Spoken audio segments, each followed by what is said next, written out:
Le grand entretien avec Tiffaine Milleville de Pellichy, et qui est directrice associée, et Quentin de Pellichy, qui est directeur associé, frère et sœur, dans TurboSelf Group. Bonjour à vous deux. Bonjour. Qu'est-ce que TurboSelf Group ? Alors TurboSelf Group, c'est une entreprise qui est née en 1986, qui a été créée par deux ingénieurs à l'époque d'Alcatel, dont l'un est notre père, et qui ont eu en fait l'idée de se dire mais c'est pas possible, au Self ils font manger 200 élèves et ils les pointent à la main avec un papier et un crayon.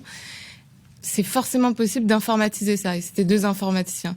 Et donc, dans le garage, ils ont créé, avec une ancienne boîte aux lettres, une machine. Il y en a un qui a fait l'informatique embarquée, l'autre qui a construit la machine. Et le premier système informatisé du contrôle de l'accès dans la cantine est né en 1986. Et ça s'est développé, évidemment. Exactement. Et ça s'est développé, ouais. Et pour compléter, donc, qu'est-ce que c'est aujourd'hui TurboSelf ? C'est un outil qui permet de gérer l'accès à la cantine dans les collèges et les lycées.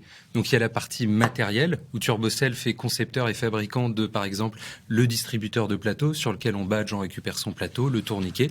Et toute la partie logicielle, on va proposer tous ces outils d'abord au lycée et au collège pour avoir l'édition des absents, l'édition des présents, générer les factures aux familles, mais aussi les outils au service des familles pour réserver son repas, payer en ligne, générer excusez-moi, un petit chat dans la gorge, générer un QR code quand on a oublié son badge.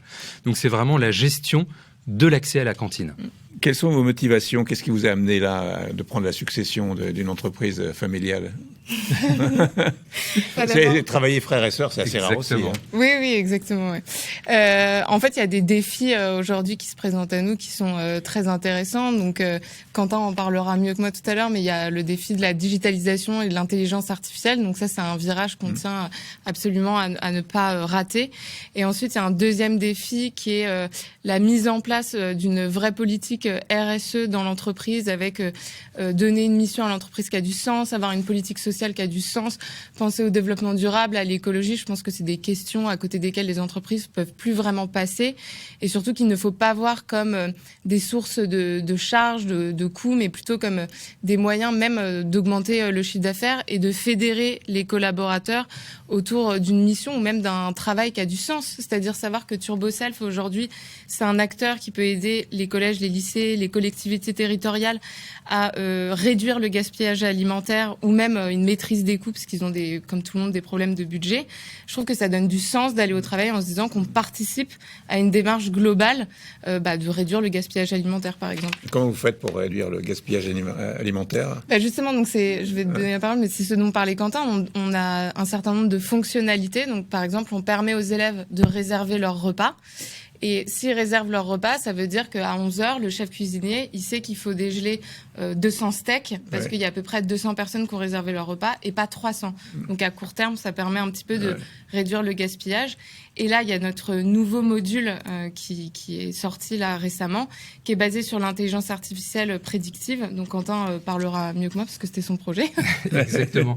En fait, ça nous permet de prédire avec une fiabilité de 96% combien de plateaux vont être servis demain. Comment on fait pour ça ? C'est très simple. On a fait un partenariat avec une entreprise qui s'appelle Fullsoon. Eux, ils n'ont qu'une seule activité, c'est de faire de la prédiction de repas basée sur l'IA. Pour que ça fonctionne, il faut de la donnée. Qui a toute cette donnée ? C'est nous, parce qu'on a tous les historiques de passage au self depuis 40 ans maintenant dans certains établissements scolaires. Donc, quand on donne ce biscuit à l'intelligence artificielle, on la synchronise en plus avec Météo France, on la synchronise avec Google Maps pour savoir, je ne sais pas si j'ai le droit de citer des noms, je recommence, on la synchronise avec des données de géolocalisation pour savoir où est-ce qu'elle est implémentée à côté d'une chaîne de restauration rapide. Ce qu'il faut avoir en tête, c'est que dans un lycée, par exemple, ils ne sont pas obligés de manger au self. Donc un lycée qui a un McDonald's à 10 mètres, ça n'aura pas du tout les mêmes statistiques qu'un lycée qui est perdu dans une zone rurale. En fait, ça fait vraiment évoluer les statistiques d'élèves qui viennent manger. Exactement. Et le paramètre le plus important, c'est vraiment l'historique du passage au self. Et ça, c'est une donnée que nous, TurboSelf, on détient. Et grâce à ces paramètres-là, on entraîne cette intelligence artificielle et on est capable de prédire, avec une fiabilité de 96%, combien il y aura de repas demain. Et ça, c'est hyper important parce qu'aujourd'hui, les collèges et les lycées dépendent de la loi Egalim. La loi Egalim, c'est lutter contre le gaspillage alimentaire. Le gaspillage alimentaire dans un lycée de 800 rationnaires, c'est 40 000 repas par an à la poubelle, ce qui fait à peu près 178 tonnes de repas à la poubelle. Coût de revient pour un lycée, c'est à peu près 2,50 € le repas, donc ça fait 100 000 €, même pour eux, pour une maîtrise des coûts, en plus du gaspillage alimentaire. Et avec cette intelligence artificielle qu'on est aujourd'hui en train de déployer dans les établissements scolaires, ça nous permet la veille de savoir combien de steaks il faut décongeler, mais ça nous permet aussi 2 mois à l'avance, quand la cuisine centrale va passer ses commandes de denrées alimentaires, de s'affranchir de l'intuition un peu au doigt mouillé, combien on va commander de denrées. Non, là, aujourd'hui, on va savoir au mois de février combien il y aura de repas. Et ça permet aussi de faire des commandes beaucoup plus précises. C'est clairement notre défi de demain, ça. Alors, on va voir les chiffres de votre entreprise avec Virginie Mas et on se retrouve juste après.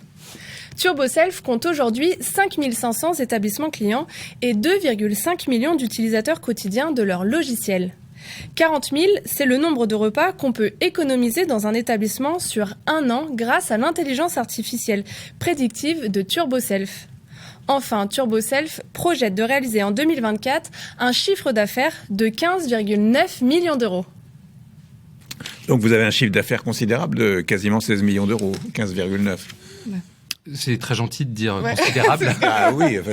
C'est très flatteur, exactement.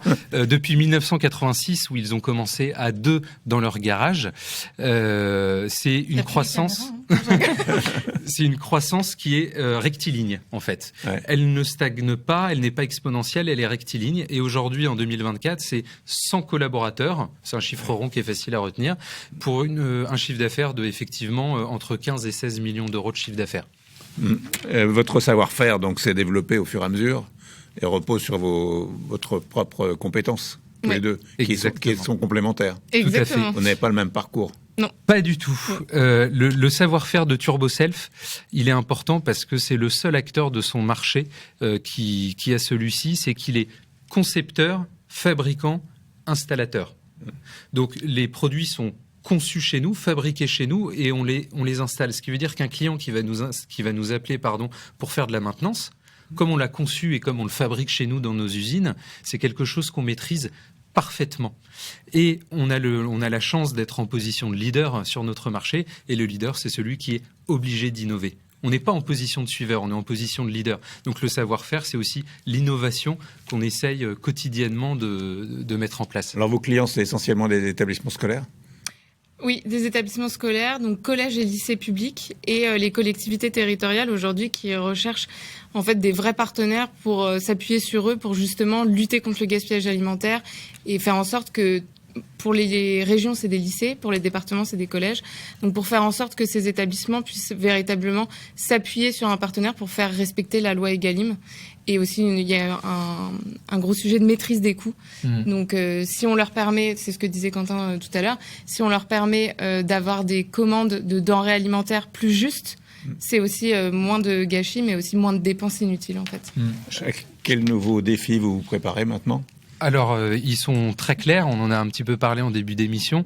Le défi numéro 1, ça va être de terminer le vrai virage numérique qu'on a pris depuis maintenant un peu plus de 10 ans dans toutes les entreprises du monde, avec justement cet outil d'intelligence artificielle qui va nous permettre de lutter contre le gaspillage alimentaire. Ça, c'est le défi numéro 1, qui nous permettra de répondre à un de nos enjeux, c'est en plus d'être un fournisseur dans les collèges et les lycées, on a vraiment l'ambition de devenir un partenaire des collectivités. Parce que l'objectif numéro 1 d'une collectivité dans un collège et un lycée, c'est lutter contre le gaspillage alimentaire. Donc nous, c'est vraiment aujourd'hui notre enjeu numéro 1, c'est devenir partenaire de ces collectivités. Et le défi numéro 2, tu en as parlé. Oui, la politique RSE. Et je dirais aussi qu'il y a un dernier défi, c'est que, comme disait Quentin, aujourd'hui, on a une position de leader. Ça, c'est ce que notre père fondateur a installé. Aujourd'hui, à nous de faire en sorte que non seulement on garde cette position, mais en plus, on déploie encore plus et on continue de croître sur le marché des établissements. Aujourd'hui, vous êtes présent sur tout le territoire français. Oui, tout le territoire français. Plus de 50% des lycées et collèges publics. Exactement, on a 5500 clients en France. Et vous pouvez aller plus loin.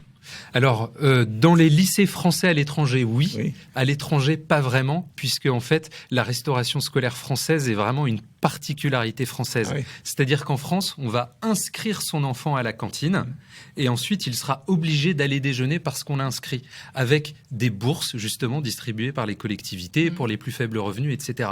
À l'étranger, on a regardé même les pays francophones limitrophes, Belgique, Suisse, Luxembourg, on peut se dire que c'est simple, mais en fait on est dans une logique de cafétéria. Donc le matin, notre mère nous donne un pack lunch avec un sandwich, une banane ou 5 €, et puis on ira acheter un sandwich. Mais il n'y a pas cette logique de restauration scolaire. Le fonctionnement est très différent. Donc nous, c'est principalement, exclusivement les collèges, lycées, CFA, collectivités territoriales, en France. Donc l'objectif à court et moyen terme, c'est être leader, rester leader et de plus en plus leader, non ? Oui. De plus en plus leader, et ça peut passer aussi par diversifier. Exactement, une diversification des outils en interne.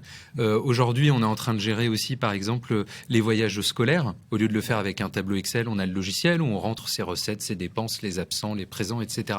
Donc, on peut continuer de déployer nos outils en interne dans le collège et les lycées. C'est ici que se fera, je pense, les principaux leviers de croissance. Merci beaucoup à vous deux. Merci beaucoup.